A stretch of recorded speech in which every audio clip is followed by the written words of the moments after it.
వచ్చాం. మనం వాక్యం వినబోతా ఉన్నాం. సేవకులు మనం ఒక వాక్యాన్ని ప్రకటించబోతున్నారు. దానికి ముందుగా చిన్న వాక్య భాగాన్ని చదువుకుందాం. 2వ రాజుల గ్రంథం 4వ అధ్యాయము మొదటి 7 వచనాలు చదువుకుందాం. 2వ రాజుల గ్రంథం 4వ అధ్యాయము మొదటి 7 వచనాలు. అంతటా ప్రవక్తల శిష్యులలో ఒకని భార్య, నీ దాసుడైన నా పెనిమిటి చనిపోయెను, అతడు యెహోవా యందు భక్తి గలవాడై ఉండెనని నీకు తెలిసే ఉన్నది. ఇప్పుడు అప్పులవాడు నా 2 కుమారులు తమకు దాసులుగా ఉండుటకై వారిని పట్టుకొని పోవుటకు వచ్చి ఉన్నాడని ఎలీషాకు మొరపెట్టగా, ఎలీషా, నా వలన నీకేమి కావలెను? నీ ఇంటిలో ఏమి ఉన్నదో అది నాకు తెలియజెప్పుమనెను. అందుకు ఆమె, నీ దాసురాలనైనా నా ఇంటిలో నూనె కుండ ఒకటి ఉన్నది, అది తప్ప మరేమీ లేదనెను. అతడు, నీవు బయటకు పోయి నీ ఇరుగు పొరుగు వారందరి యొద్ద దొరకగలిగిన వట్టి పాత్రలన్నిటినీ ఎరవు పుచ్చుకొనుము. అప్పుడు నీవు నీ ఇంటిలోనికి వచ్చి నీవును నీ కుమారులను లోపల నుండి తలుపు మూసి ఆ పాత్రలన్నిటిలో నూనె పోసి నిండినవి ఒక తట్టున ఉంచుమని ఆమెతో సెలవీయగా, ఆమె అతని యొద్ద నుండి పోయి తానును కుమారులను లోపల నుండి తలుపు మూసి కుమారులు తెచ్చిన పాత్రలలో నూనె పోసెను. పాత్రలన్నీ నిండిన తరువాత ఇంకా పాత్రలు తెమ్మని ఆమె తన కుమారునితో చెప్పగా, వాడు మరేమీ లేవని చెప్పాను. అంతలో నూనె నిలిచిపోయెను. ఆమె దైవజనుడైన అతని యొద్దకు వచ్చి సంగతి తెలియచెప్పగా, అతడు, నీవు పోయి ఆ నూనెను అమ్మి నీ అప్పు తీర్చి మిగిలిన దానితో నీవును నీ పిల్లలను బ్రతుకుడని ఆమెతో చెప్పెను. మీరంతా కళ్ళు మూసుకున్నట్టయితే వాక్యం కోసం ప్రార్థన చేసుకుందాం. ప్రేమ స్వరూపుడైన మా ప్రియ పరలోకపు తండ్రి, మీ ఘనమైన శ్రేష్టమైన నామానికి మా హృదయపూర్వకమైన వందనాలు, స్తుతులు, స్తోత్రాలు చెల్లిస్తుంటున్నాం. అయ్యా, శ్యామల ఆంటీ గారి కుమారుడు ఈ లోకాన్ని విడిచి వెళ్ళిన సందర్భంగా కుటుంబ ఆదరణ కోసమై ఈ స్తుతి కూడిక ఏర్పాటు చేసుకొని ఉంటుండగా ఆ కుటుంబాన్ని, వారి భార్య పిల్లలని ఆదరించమని వేడుకుంటున్నాం. దేవ, మీరు ఆదరించు దేవుడవు, కృపచూపు దేవుడవు, ప్రేమించు దేవుడవు. చేరువచ్చిన ప్రజలతో మీరు మాట్లాడండి, మీ చిత్తాన్ని తెలియజేయండి, మీ ఉద్దేశాన్ని తెలియజేయమని వేడుకుంటున్నాం. దేవా, ఈ కూడిక ద్వారా కూడా మీకు లోబడే బిడ్డలను మీరు ఆకర్షించమని వేడుకుంటున్నాం. ఈ కూడిక ద్వారా కూడా దేవా ఒక ఆత్మైన రక్షించబడడానికి సహాయం చేయమని వేడుకుంటున్నాం.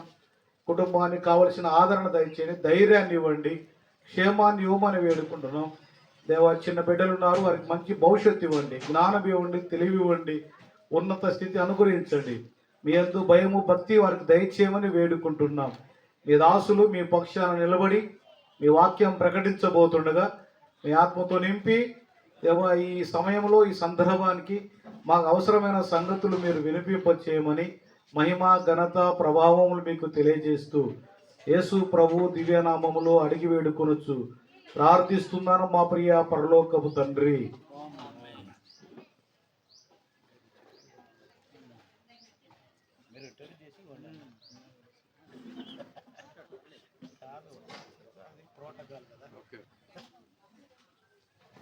అందరికీ వందనాలు. మరి కూడిక సందర్భమై మరి శ్యామల సిస్టర్ గారి గృహంలో ఆదరణ కూడిక సంఘం తరఫున జరపడానికి దేవుడు కృప చూపించాడు. మరి ఈ మీటింగ్లో మరి అధ్యక్షతగా ఉండి మరి మన మధ్యకు పిలువగానే సురేష్ అంకుల్ మన మధ్యకు వచ్చారు. ఈ కార్యక్రమాన్ని అంకుల్కి అప్పచెప్తున్నాను. అంకుల్ కొనసాగిస్తారు, వాక్యం చెప్తారు.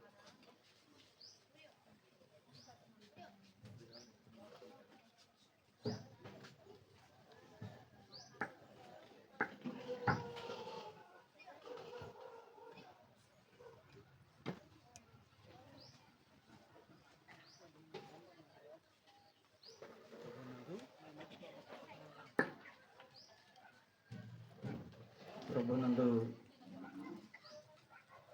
ప్రియులారా, దేవుని యొక్క మహాకృపను బట్టి ఈ ఉదయకాలం మనమందరము మన ప్రియ సహోదరి శ్యామల యొక్క గృహం దగ్గర చేరి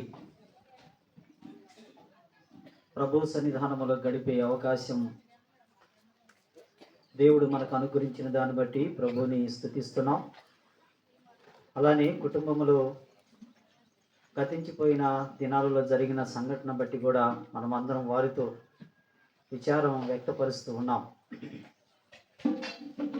మానవ జీవితం చాలా విలువైనది. ఈ విలువైన జీవితం చాలా స్వల్పమైనది. అది ఏ సమయమందు ఏమి సంభవించనైనదో ఎరగలేని వారముగా ఉంటూ ఉన్నాం. మనమైతే ఇక్కడ ఇలా కూర్చొని ఉన్నాము, కానీ ఒక దినాన మనం తప్పనిసరిగా ఈ లోకాన్ని విడవలసిందే అనే విషయం ప్రతి ఒక్కరము ఎరిగి ఉండవలసిన వారమైంటున్నాం. ఆ సంగతులు గ్రహించలేని వారు జీవితం యొక్క విలువలేమిటో గ్రహించలేరు. కనుక ఈ యొక్క ఉదయకాలమందు ఈ కూడికలో మనము దేవుని యొక్క వాక్యాన్ని ధ్యానం చేయటానికి ఒక చిన్న లేఖన భాగాన్ని మనం చదువుకొని ఉన్నాం. రాజులు రాసిన 2వ గ్రంథం 4వ అధ్యాయం మొదటి 7 వచనాలు మనం చదువుకోవటం జరిగి ఉన్నది. ఈ చదివిన లేఖన భాగాలను మనం జాగ్రత్తగా పరిశీలన చేస్తే, నేను మరలా చదవటం లేదు, ఇక్కడ ఒక చిన్న కుటుంబం కనిపిస్తూ ఉన్నది. ఆ కుటుంబం ఎలాంటిదై ఉంటూ ఉన్నదంటే దైవభక్తి కలిగిన కుటుంబం. భార్య, భర్త, 2 పిల్లలు, చక్కగా కుటుంబం కొనసాగుతూ వారు ఎరిగిన సత్యాన్ని ఎరిగి ముందుకి కొనసాగుతూ ఉన్న పరిస్థితులు మనం చూడగలుగుతూ ఉన్నాం. ఆ కుటుంబంలో అనుకోకుండా జరగరాని సంఘటన ఒకటి జరిగిపోయింది. ఏంటి అది అంటే, కుటుంబ యజమాని మరి చనిపోవటం జరిగి ఉన్నది. కుటుంబ యజమాని చనిపోగానే తన భార్య ఎంతో చింతతో నింపబడి ఉన్నది. ఆ చింత ఏ స్థాయికి తీసుకువెళ్ళిందంటే, ఆయన ఈ లోకాన్ని విడుస్తూ ఉన్న సందర్భంలో ఆ కుటుంబం కొంత రుణముతో నింపబడి ఉంటూ ఉన్నది. ఆ రుణం అనేది ఆమె యొక్క మనసుని ఎంతగానో గాయం చేసినది. అలానే తన జీవితాన్ని కొనసాగిస్తూ ఉన్న తరుణమందు ఆమెకున్న పిల్లలు కొంచెం వయసుకు వచ్చారు.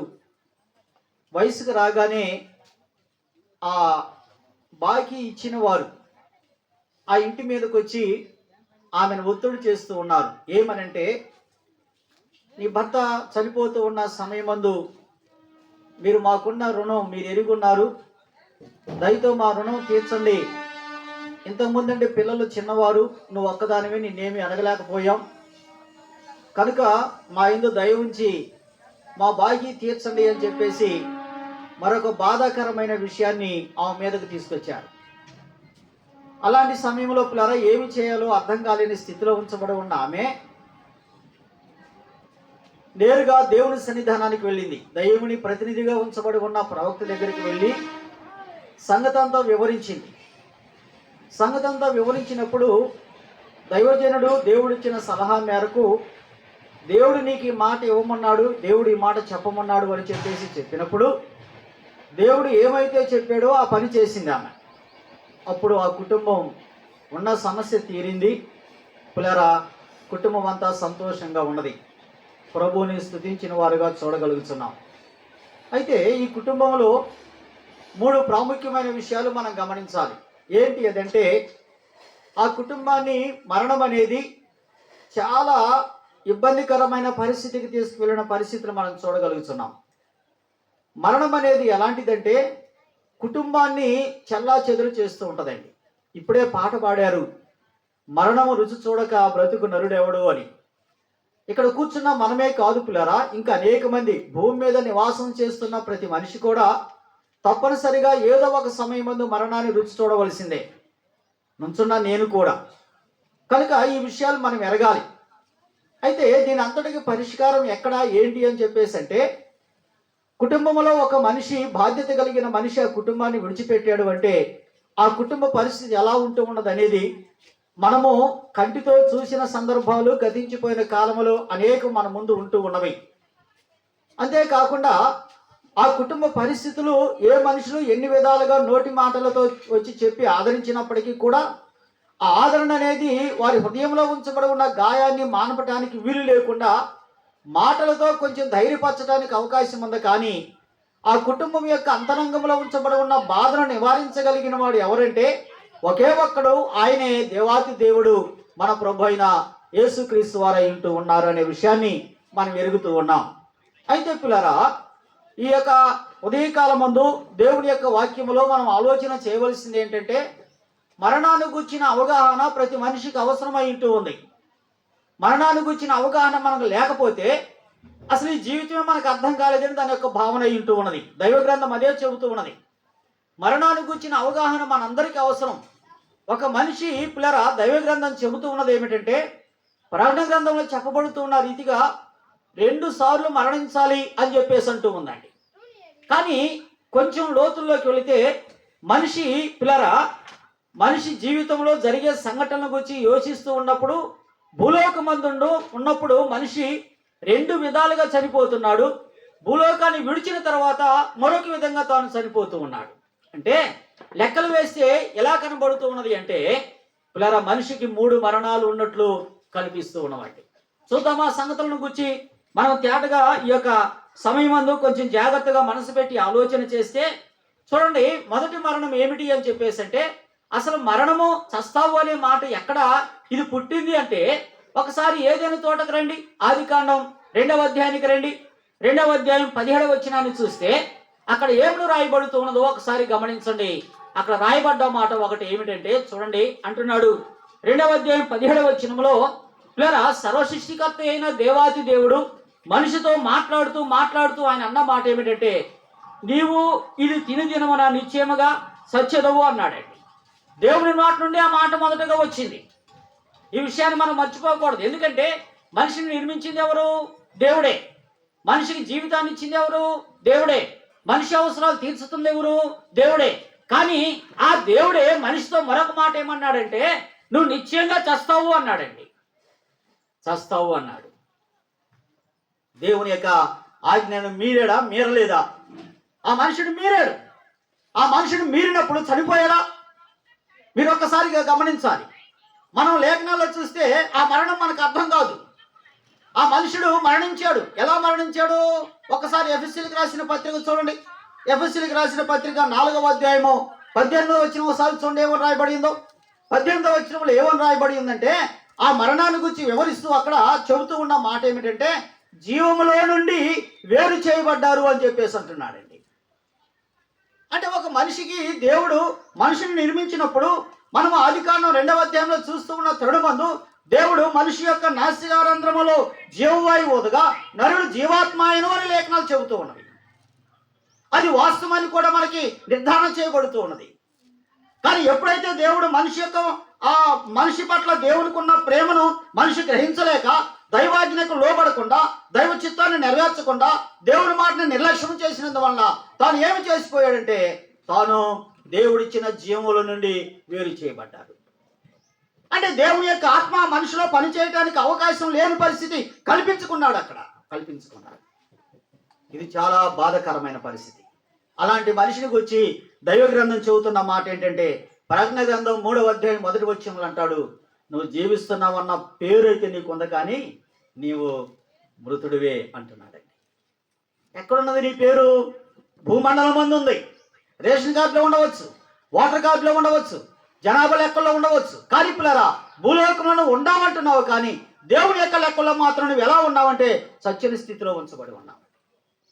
దానికి గల కారణం ఒకటే ఏంటంటే, దేవుని యొక్క ఆజ్ఞను త్రోసివేసినందువల్ల దేవుని యొక్క ఆశీర్వాదాలన్నీ కూడా కోల్పోయి, దేవుడు ఇస్తున్నవన్నీ కూడా అనుభవించడానికి వీలు లేని స్థితిలో దేవునికి దూరం అయిపోయిన మనుషుడు చేసింది ఏంటంటే, దేవుని ముందుకు రావటానికి ధైర్యం చాలని వాడుగా ఉన్నాడండి.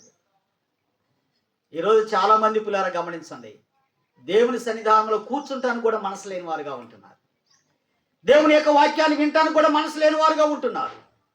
దేవుడు అంటేనే చాలా మంది నిర్లక్ష్యంగా ఉంటూ ఉన్నారు. దేవుడు ఈ జీవితాన్ని ఇచ్చాడని, ఈ జీవిత అవసరాలు తీరుస్తున్నాడని, ఆయుష్ను పొడిగిస్తున్నాడని, ఈ లోకంలో మన అవసరాలు తీరుస్తున్నాడనే విషయాన్ని మైమరిచి నేను నా గొప్పతనం, నేను అనే దాని మీద ఆధారపడి ఈ మనిషి ఈ భూమి మీద శాశ్వతమైనట్లు జీవిస్తూ ఉన్నాడండి.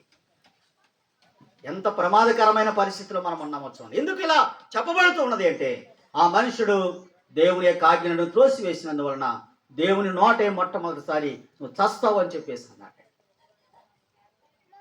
అర్థమైందా మీకు ఈ మాట? అర్థం చేసుకోండి పిల్లలు, గమనించండి.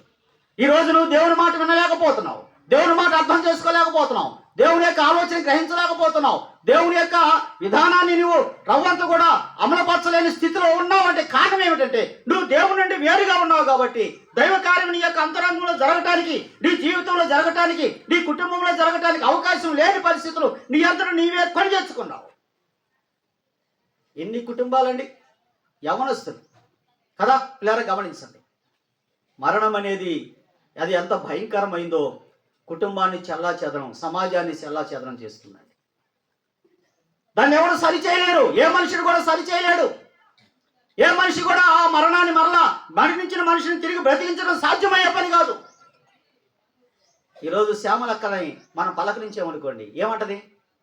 తన కోళ్ళ గౌసి అని మనం పలకరించామనుకోండి, ఏమంటది? వారు మనం మాట్లాడుతున్న వారు మనతో మాట్లాడలేరు. వారు ఏం చెప్తారంటే గతించిపోయిన కాలం వారి యొక్క అంతరంగంలో ఉంచబడి ఉంది కనుక వారు బోర్ను విలిపిస్తారు మనతోటి. మా పరిస్థితి ఏంటి అంటారు. అవును పిల్లలు, గమనించండి. ఈరోజు నువ్వు ఇంత నిర్భయంగా ఉన్నావంటే కారణం దేవుని యొక్క మహాకృప. ఆయన ఇచ్చిన ఆయన కృపను నువ్వు వినియోగించుకోవడం చేత కాకపోతే ఒక దినం మనకు కూడా ఇలాంటి పరిస్థితులు తప్పనిసరిగా వస్తాయి అనే సంగతి గ్రంథం చెబుతుందండి. ఈ భూమి మీద ఎవరు కూడా శాశ్వతము కానే కాదు. నీకు ఎన్నున్నా ఏమున్నా కానీ ఒక్కటి కూడా నిన్ను ఆ మరణం నుండి తప్పించడానికి అవకాశమే లేదు. ఒక మనుషుడు సమృద్ధిగా సంపాదించుకున్నాడు. ఏమన్నాడు తెలుసా? నా ప్రాణమా తిను, త్రాగు, సుఖించు అంటున్నాడు. ఓ నీకు విస్తారమైన ఆస్తి సమకూర్చాను అన్నాడు. కాలు మీద కాలు వేసుకున్నాడు, తల కింద చేయి పెట్టుకున్నాడు. ఇలా గమనించండి. మంచం మీద పండుకున్నాడు.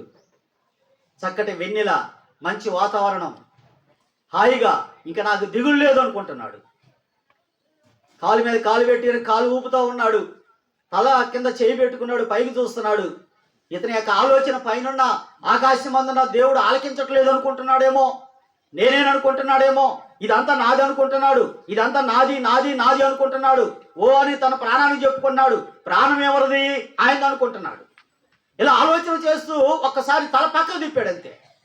పక్కన ఒక మనిషి నిలబడి ఉన్నాడు. ఎవరయ్యా నువ్వు అన్నాడు. ఎవరయ్యా నువ్వు అన్నాడు. ఈ మంచం మీద పండుకున్న మనిషి కాలు మీద కాలు తీయలేదు, తల కింద చేయి తీయలేదు, తల ఊరకు పక్కకు తిప్పాడు. ప్రక్కన మనిషిని అడుగుతున్నాడు, నువ్వు ఎవరవయ్యా అని అడుగుతున్నాడు. నేను ఎవరినంటే నీకు ప్రాణాన్ని ఇచ్చిన ఆయన్ని, నా ప్రాణాన్ని తీసుకెళ్ళడానికి వచ్చాను అన్నాడు. ఇప్పుడు దాకేమన్నాడండి? నా ప్రాణమా తిను, త్రాగు, సుఖించు అన్నాడు. ఇప్పుడేమంటున్నాడు? ఇంకొక ఆయన వచ్చి ప్రక్కన నుంచున్న మనిషి ఏమంటున్నాడు? ఒక్కసారిగా పిల్లలు ఆ మాట అనగానే తల కింద చేయి తీసేశాడు, కాళ్ళ మీద కాలు తీసేశాడు, మంచం మీద ఉలికి పడలేసాడు, లేచి నుంచున్నాడు. ఏంటయ్యా నువ్వు చెప్పేది అన్నాడు. అయ్యా అన్నీ నీయే, నీకున్నది అన్నీ నువ్వు అనుభవించేసి, కానీ నాది నేను తీసుకెళ్తున్నాను, ఇంకా నాతో నీకు పని లేదన్నాడు. అర్థమవుతుందా మీకు? నాది నేను తీసుకెళ్తున్నాను, ఇంకా నాతో నీకు పని లేదన్నాడు. ఏముందని ఇది? ఏమిచ్చావు నువ్వు నాకు? నా దగ్గర ఏముందని ఇది అని అడుగుతున్నాడండి. వాళ్ళిద్దరి మధ్య జరుగుతున్న సంభాషణ మీరు లేఖనాలు చూస్తే అర్థమైంది. ఏముందని నా దగ్గర నీది ఏంటంటే, నీ దగ్గర ఉన్న ప్రాణం ఉన్నే, అది నాది నాది నువ్వు అంటుంటే అది నీది కాదు నాది అని చెప్పడానికి వచ్చాను. ఇక నాది అనుకుంటావేమో అని చెప్పేసి నువ్వు మోసపోతావేమని నాది నేను తీసుకెళ్ళడానికి వచ్చాను అన్నాడండి. ఇంకేంటి సమాధానం చెప్పాలి ఇప్పుడు మీరు? కూర్చున్న వాళ్ళంతా చెప్పాలండి సమాధానం. అయ్యా నువ్వేదో అడ్రస్ మారి వచ్చామన్నావా? లేదు. నీ తండ్రి పేరేంటి? నీ తల్లి పేరేంటి, నీ అన్నదమ్ముల పేరేంటి, నీ అక్కచెల్లెలి పేరేంటి, అర్థమైందా? నీ పేరేంటి, నీ భార్య పేరేంటి, నీ పిల్లల పేర్లేంటి, మీ అత్తగారి పేరేంటి, మీ మామగారి పేరేంటి చెబుతున్నాడు నుంచున్న మనిషి. ఎంత ఈ అడ్రస్లు అన్నీ కూడా నాయే అన్నాడు. మరి ఇంకా నేను తప్పిపోయే వాళ్ళకి రావాల్సిన స్థలానికి వచ్చాను అన్నాడు. ఇలా గమనించండి, గమనించండి. మనిషి యొక్క జీవితం ఎలాంటిదంటే దైవ గ్రంథం చెబుతున్నది, నీటి మీద బుడగ లాంటిది. దానికి వయసుతో సంబంధం లేదు, స్త్రీ పురుషులని తేడా ఏమీ లేదు దానికి. లేదా గమనించండి, మానవ జీవితంలో ఉంచబడి ఉన్న ఈ మరణం అనేది ఇది దైవాజ్ఞకు సంపూర్ణ విధేయత చూపి దేవుడు ఎక్కడికి ఎవరిని పంపిస్తాడో ఆ వెళ్ళిన స్థలానికి తన పని తాను చేసుకుని వెళ్ళవలసిందే. ఈ ఉదయకాలం మందు నీ పరిస్థితి నా పరిస్థితి కూడా మనం ఆలోచన చేసుకోవాలి.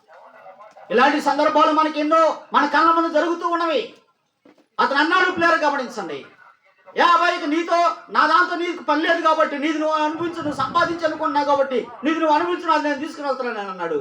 ఆయన పిలవగానే ఆయనలో ఉన్న ప్రాణం ఏమైపోయింది? ఏమైపోయింది? ఆయన వెంబడించడానికి బయటకు వచ్చేసింది.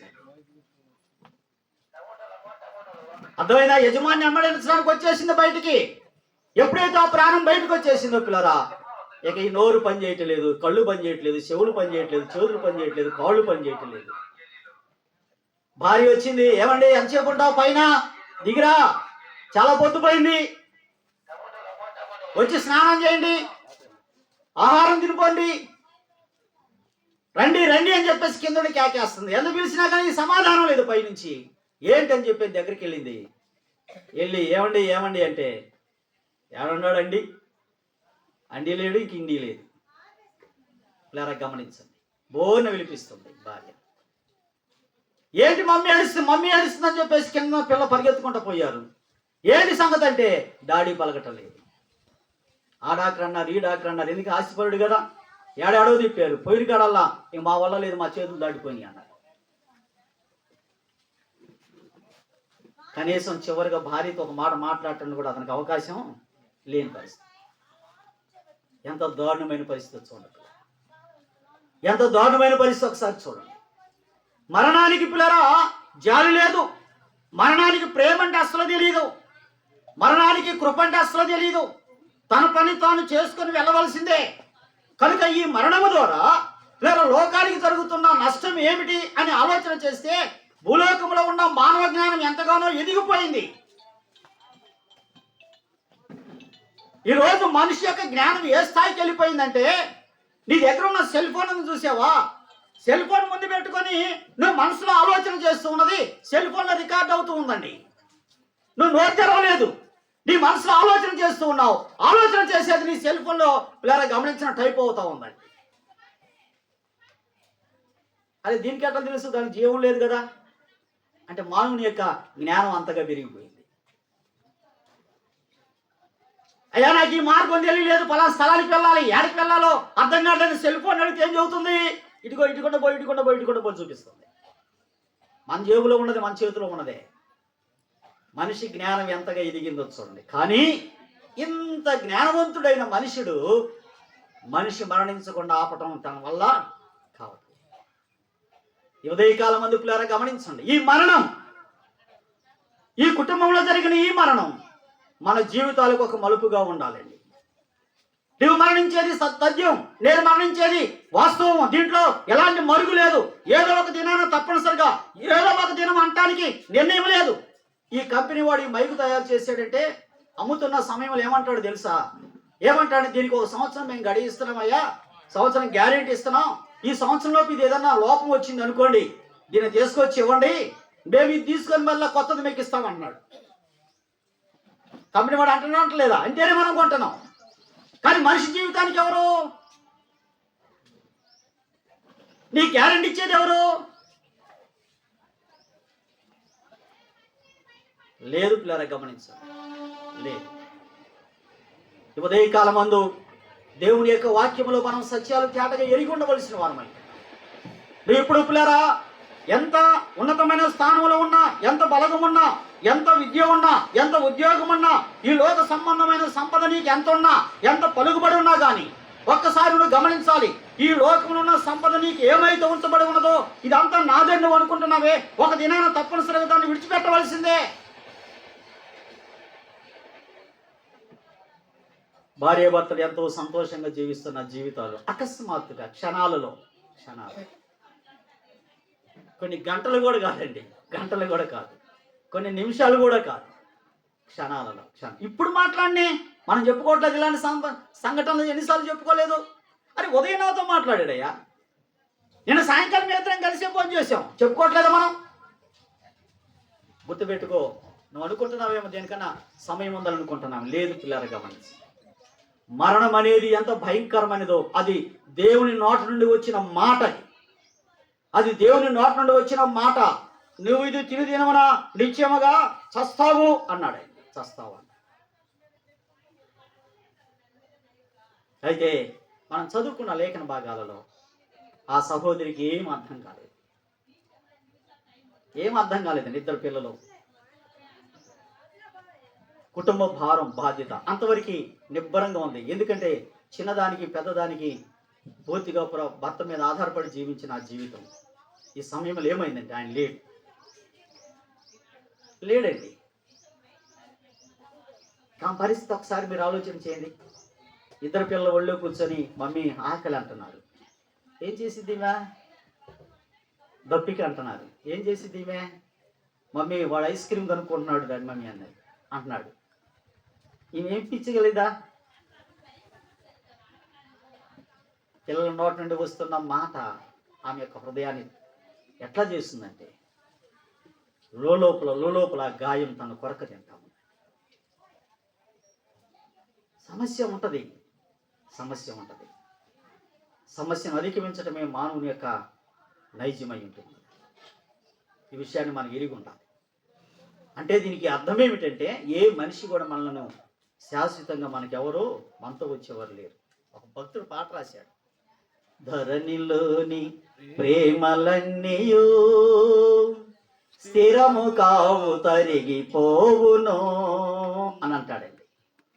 లోకములో నువ్వు ఎంతగా దేని ప్రేమిస్తున్నావో, నాకేం భయం లేదు, నా భర్త ఉన్నాడు అనుకుంటున్నావేమో, నాకేం భయం లేదు, నా భార్య నాకు మంచి భరోసా అంటున్నావేమో, నాకేమంటే నా పిల్లలు ఎదుగు వచ్చారు, నాకేం దిగులు లేదని అనుకుంటున్నావేమో. జాగ్రత్త సుమా, జాగ్రత్త.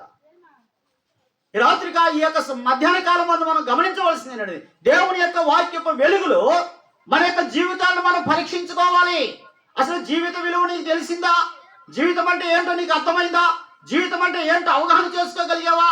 నువ్వు ఏ కాడికి ఏం చేస్తూ ఉన్నావు? నీకు పిల్లరా గమనించిన నీ జీవితాన్ని ఇచ్చినాయని, నీకు ఆయుష్ని ఇచ్చినాయని, నీకు ఆరోగ్యం ఇచ్చినాయని, నీకు సంపాదించుకోవడానికి అవకాశం కల్పించినాయని పూర్తిగా ప్రక్కన పెట్టి ఇది నాది అని చెప్పేసి నీ ఇష్టానుసారంగా ప్రవర్తిస్తూ వస్తున్నావు.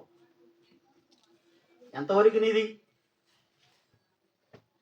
ఏమండి మీరు గమనించండి, ఎంతవరకు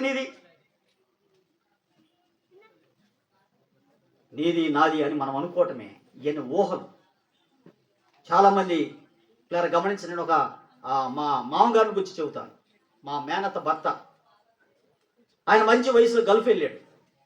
మా అత్తగారు ఇక్కడే ఉండేది చీరాల్లో, వాళ్ళకి ఒంగోలు కూడా ఆస్తులు ఉన్నాయి. ఆమెను అరేబియా సరోజిని అంటారు. ఆమె ఇలా గమనించండి, హోటల్స్ ఉన్నవి, లాడ్జీలు ఉన్నవి, చాలా ఆస్తులు ఉన్నాయి వాళ్ళకి. క్లౌపేటలో ఉన్నవి, తర్వాత వడ్డిపాలెంలో ఉన్నవి, తర్వాత అదేదండి భాగ్యనగర్లో ఉన్నవి, ఆస్తులు చాలా ఉన్నవి.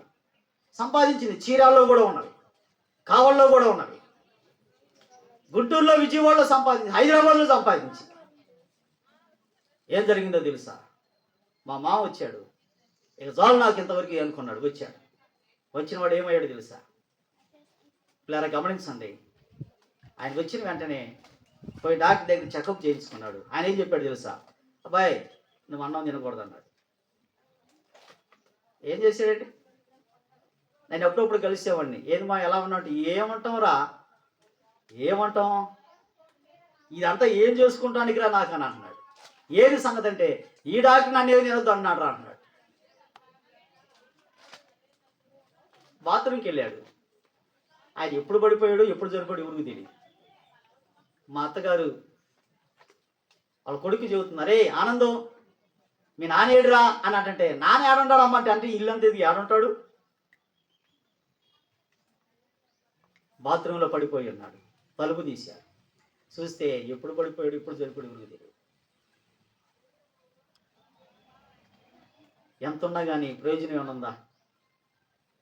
ఏమండి? ప్రభు జీవితంలో లేకపోతే అదే సంగతి. కానీ ఈమె అలా లేదు. మనం చదువుకున్న యొక్క లేఖన భాగాలలో ఆమె అలా లేదు.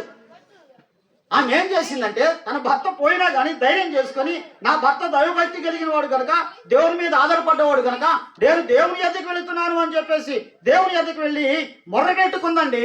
మొర్రబెట్టుకుంది, అయ్యా నాకు 2 కుమారులు, నా భర్త నీకు తెలుసు, ఆయన ఏమో లేడు, నా పరిస్థితి నీకు తెలుసు, నా కుటుంబ పరిస్థితి నీకు తెలుసు, నా పరిస్థితులన్నీ కూడా నీ ఎదుట నీ కళ్ళ ముందు తేటగా కనబడుతున్నవి. ఇప్పుడు నేను ఈ సమస్యను నేను ఎలా బయటపడాలో అది నువ్వు తెలియపరచయ్యా అని చెప్పేసి అడిగిందండి.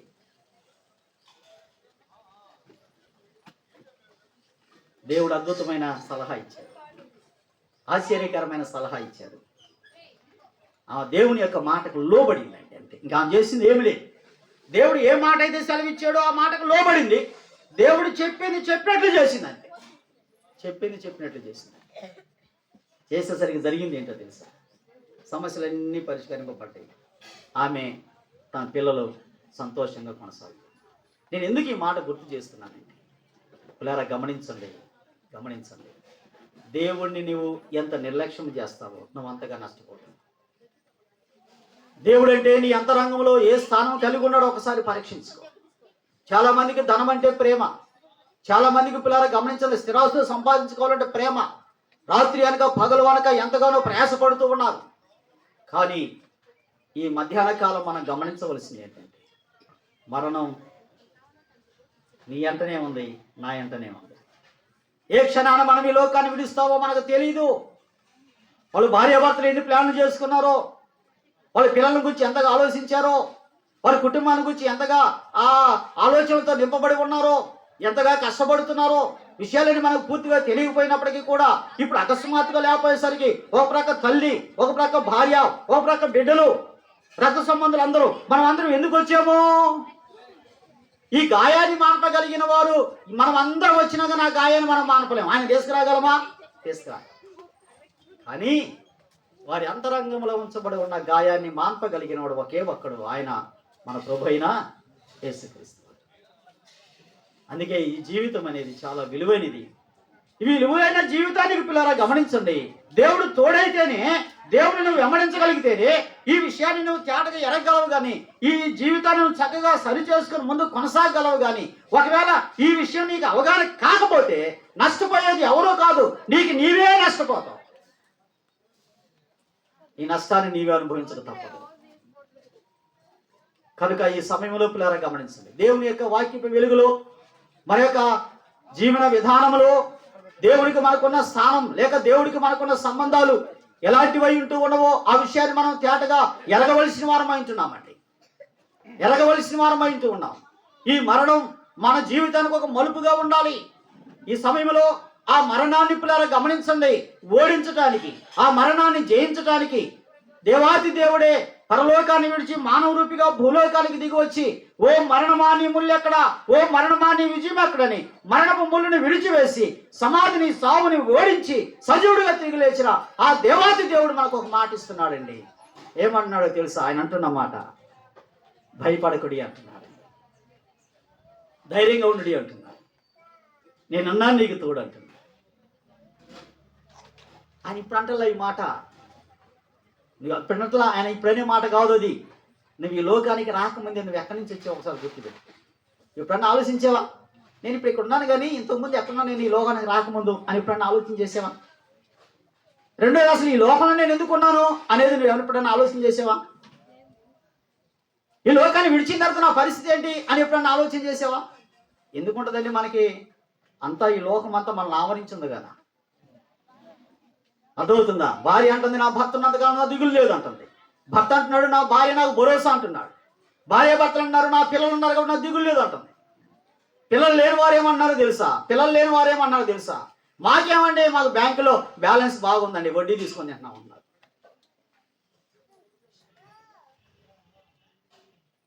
మనిషి యొక్క ఆలోచన ఏ స్థాయికి వచ్చింది సార్? ధనవంతుడే, లోకస్వార్త 16వ అధ్యాయం. ఇలా అతనికి అన్నీ తెలుసు. అతనికి అబ్రహాం అంటే తెలుసు. అబ్రహాం అంటే ఏంటండి? అబ్రహాం అంటే మనకు గుర్తొచ్చేది ఏంటి? విశ్వాసం. విశ్వాసం తెలుసు అతనికి. అర్థమవుతుందా? మోషే తెలుసు. మోషే అంటే ఎవరండి? మోషేని గురించి మనకు గుర్తుకొచ్చేది ఏంటి? చెప్పరేంటండి? సముద్రం కాదండి. మోషేని గుర్తుకొచ్చేది ధర్మశాస్త్రం. ధర్మశాస్త్రం తెలుసు అతనికి. ధనవంతుడు, విశ్వాసం తెలుసు, ధర్మశాస్త్రం కూడా తెలుసు. ఆయన ప్రవక్తలు కూడా తెలుసు. ప్రవక్తలు అంటే ఎవరు గుర్తొచ్చారు మనకి? వారు ఎవరు గురించి చెప్పారండి? ఏంటండి? ప్రభు యేసుక్రీస్తు వారిని గురించి ప్రవచించారండి. అంటే ప్రభువు రాబోతున్న సంగతి కూడా తనకు తెలుసు. అర్థమవుతుందా? మారు మనసు గురించి కూడా తెలుసు అండి. అన్నీ తెలుసు. కానీ చనిపోయాడు. ఆడికి వెళ్ళాడు? పాతాళానికి వెళ్ళాడు. ఆడికెళ్ళి లబో దిబోమని మొత్తుకుంటున్నాడు, అలమటిస్తున్నాడు, బాధపడుతున్నాడు. అయ్యో నేను యాతన పడుతున్నాను అంటున్నాడు. ఆ లాజరును పంపి కొంచెం తన చిటికి నేలతో నా నాలుకను సల్లార్చుటకు ఒక డ్రాప్ అంటున్నాడండి. అంటే భూమి మీద ఉన్నప్పుడు తాను ఏం తాగాడో మీకు అర్థమై ఉంటుంది. ఇక నీళ్ళు ఎరుగున్నాడు బహుశా, నాకు తెలిసి. దాన్ని నేను వివరించదలుచుకోలేదులే. ఇప్పుడు ఏమడుగుతున్నాడు? అవి కూడా దొరకట్లా తనకి. ఒకప్పుడు పిల్లలు గమనించి మనం ఎక్కడంటే అక్కడ నీళ్ళు తాగుతుండేవాళ్ళం కదా. ఆ దాహం అయింది అనుకోండి, ఏమో చేసేవాళ్ళం, ఎక్కడ నీళ్ళు గంటకు పోయి దోషులతో తీసుకొని తాగేవాళ్ళం. ఈరోజు పరిస్థితి ఏంటి? ఏమంటే చిన్నపిల్లడితో సహా కదా ఏం తీసుకెళ్తున్నాం? ఆ బాటిల్లో నీళ్ళు కూడా ఎక్కడే ఊరకొచ్చేవి కాదు. ఏం చేస్తున్నాం అంటే మన యొక్క జీవన విధానం ఎంతగా దిగజారిపోయిందో మనకి అర్థమైపోవాలి. గుర్తుపెట్టు. కనుక ఈ సమయంలో పిల్లరా ప్రభు అయిన యేసుక్రీస్తు వారు చెబుతున్న మాట ఏంటంటే, ఆ కుటుంబాన్ని ఆయన ఎలాగో ఆదరించాడో మనల్ని కూడా ఆదరించడానికి ఇష్టపడుతున్నాడు. అందుకే ఆయన స్తోత్రం చెప్పాలి. ఆ కుటుంబాన్ని ఎలా ఆదరించాడంటే ఆయన దగ్గరికి వెళ్ళింది సమస్య ఎంత వెళ్ళినప్పుడు, నీ భర్తలు నువ్వు బాధపడగాకమ్మా, నీ పిల్లలు చిన్నపిల్లలు నువ్వు బాధపడగాకమ్మా, నేను ఉన్నాను, నీకెందుకు నువ్వు భయపడగాకు, నీ బాకీలా తీర్చబడతాయి, నీ ఆరోగ్యమా కుదురు పడుతుంది, నీ సమస్యల పరిష్కారం అవుతాయి, నీ బిడ్డల మంచి ఉన్నతమైన స్థానంలో ఉంటారు, నేను నీకు భరోసా ఇస్తున్నాను అన్నాడు. ఇక దేవుడిచ్చే మాట కాక ఇంకెవరి మాటలు కావాలండి? ఆ మాటని ఆధారం చేసుకొని ఆయన చెప్పిన మాటకు సంపూర్ణ విధేయత చూపి. ఈ సమయమందు దేవుని మాటకు నువ్వు విధేయత చూపితే చాలు. ఇలా గమనించండి, నువ్వు మనుషుల మీద ఆధారపడగా ఆయన నీ చేయబట్టుకొని నడిపించేవాడు. ఎంతవరకు అంటే యుగాంతము వరకు. అంటే పిల్లలు గమనించండి, మనం గమనిస్తున్న ప్రభు యేసుక్రీస్తు వారు భూలోకానికి వచ్చి ఆయన చనిపోయి సమాధి చేయబడి సమాధిని తిరిగి లేచి తన ప్రజలకు చెబుతున్న మాట, నేను మీకు సదాకాలము తోడై ఉన్నాను అన్నాడు. ఎంతకాలం అంట? ఏ మనిషి కూడా మనతో శాశ్వతంగా రాదు. గుర్తుపెట్టుకోండి. భర్త జీవితంలో ఎప్పుడు వచ్చాడండి? పుటకతోడు వచ్చాడా? అంతేగా. భార్య ఎప్పుడు వచ్చింది? ఏమండి? పిల్లలు ఎప్పుడు వచ్చారు? చెప్పరేంటండి? పుటకతో వచ్చారా? ఈ బంధుత్వం అంతా ఎక్కడి నుంచి వచ్చింది? ఎప్పుడు వచ్చింది? ఈ బలగం అంతా ఎక్కడి నుంచి వచ్చింది? ఆస్తిపోతులన్నీ ఎక్కడి నుంచి వచ్చినాయి? ఈ పుటకతో వచ్చినాయా? భక్తుడు యోబు అన్నాడు, ఏమన్నాడు? ఇలా గమనించండి, నేను తల్లి గర్భం నుండి వస్తూ ఉన్నప్పుడు నేనేమి తీసుకురాలేదు, రేపు పోతూ కూడా నేనేమి ఆయన ఇచ్చాను, ఆయన తీసుకున్నాను, ఆయన నామానికే మహిమ. దేని మీద నువ్వు ఆధారపడాల్సిన అవసరం లేదు. పిల్లరా, దేవుడు ఇచ్చింది అనుభవించడం చేత కానీ వారు చాలా మంది ఉన్నారు. మనకు తెలుసు, ఆస్తులు పాస్తులు అన్నీ ఉన్నాయి. నేను మా మామగారి గురించి చెప్పాను. ప్రయోజనం ఏముంది? మంచి యవన ప్రాయంలో భార్య బిడ్డలను వదిలిపెట్టాడు. బిడ్డలు పుట్టినంత కాలం ఉన్నాడు. ఇక మనం కుటుంబాన్ని సుఖ సంతోషాలతో జీవింపజేయాలి. కనుక మనకు ధనం అవసరం. కనుక నేను కొద్ది సంవత్సరాలు నేను నీకు దూరంగా దేశం వెళ్తానన్నాడు. బాగా సంపాదించి ఆయన పంపిస్తుంటే ఇక్కడ వ్యాపారం చేస్తుంది. ఆయన రూపాయి పంపిస్తే 2 రూపాయలు చేస్తుంది. ఓహో, ఆయన సంతోషంగా ఉన్నాడు. కానీ వచ్చి అనుభవించాలంటే అవకాశం లేని పరిస్థితి. ఆశ అయితే అంతరంగంలో ఉంది. ప్రయోజనం ఏమన్నా లేదు. ఈ మధ్యాహ్న కాలం మందు పిల్లరా, నువ్వైనా నేనైనా మనం అందరం సమానులమే, అందరం మనుషులమే. కనుక ఒక్క విషయాన్ని గుర్తుపెట్టుకోవాలి. నిన్ను ప్రేమించిన వాడు, నీకు జీవితాన్ని ఇచ్చినవాడు, నీకు ఆయుష్ని ఇచ్చినవాడు, నీకు ఆరోగ్యం ఇచ్చినవాడు, ఇంతవరకు నేను కాచి కాపాడినవాడు, నీ అవసరాలను తీర్చినవాడు ఆ దేవాది.